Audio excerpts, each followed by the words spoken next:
এ বিষয়ে আরো খবর নিয়ে যুক্ত হচ্ছেন সহকর্মী শহীদ নূর আহমেদ। শহীদ নূর, ধান কাটা শেষ করতে আর কত সময় লাগতে পারে? নদ নদীর অবস্থা কেমন দেখছেন? আগাম বন্যা ঠেকাতে প্রশাসন থেকে কি ব্যবস্থা নেওয়া হচ্ছে?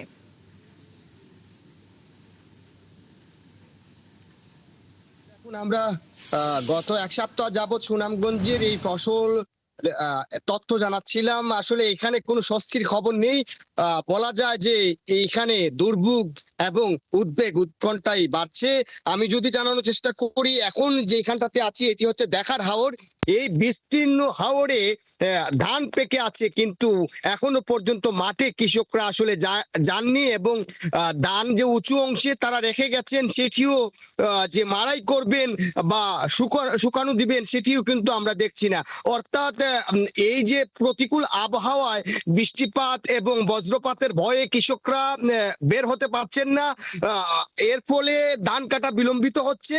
আমরা যদি আপনাকে জানানোর চেষ্টা করি, গত 24 ঘন্টায় সুনামগঞ্জে যে বৃষ্টিপাত হয়েছে তাতে নদীর পানি বৃদ্ধি পেয়েছে। সুরমা নদীর পানি 21 সেন্টিমিটার সকালে আমরা জানতে পেরেছি এবং বিপদসীমার যদিও 171 সেন্টিমিটার নিচে রয়েছে। তবে যেভাবে পানি বাড়ছে, উদ্বেগ বাড়ছে কৃষকদের মধ্যে এবং আমরা কৃষি বিভাগ থেকে যেমনটা জানতে পেরেছি, এখনো পর্যন্ত অর্ধেকের বেশি ধান আসলে হাওরে রয়ে গেছে। এতে যদি আকস্মিক বন্যা আসে তাহলে ফসল তলিয়ে যাবে। কৃষি বিভাগ বলছে জলাবদ্ধতা এখন পর্যন্ত প্রায় 7,057 হেক্টর জমির ফসল তলিয়ে গেছে, যদিও কৃষকরা বলছেন তার চেয়ে বেশি আসলে আক্রান্ত হয়েছে। আমরা পানি উন্নয়ন বোর্ডের সাথে কথা বলেছিলাম, মামুন হাওলাদার যেমনটা জানিয়েছেন যে এখনো পর্যন্ত তারা বাঁধের তদারকি করছে, কোথাও এখনো বাঁধ আসলে ভেঙে যায়নি। আমরা কৃষক মাঠ পর্যায়ে দেখেছি যে হরিমনের ভাঙা এবং আরো যে এলংবিলের ভাঙা ভেঙে গেছে এবং পানি ডুবেছে, যদিও ক্ষয়ক্ষতি বলছে কৃষি বিভাগ কম।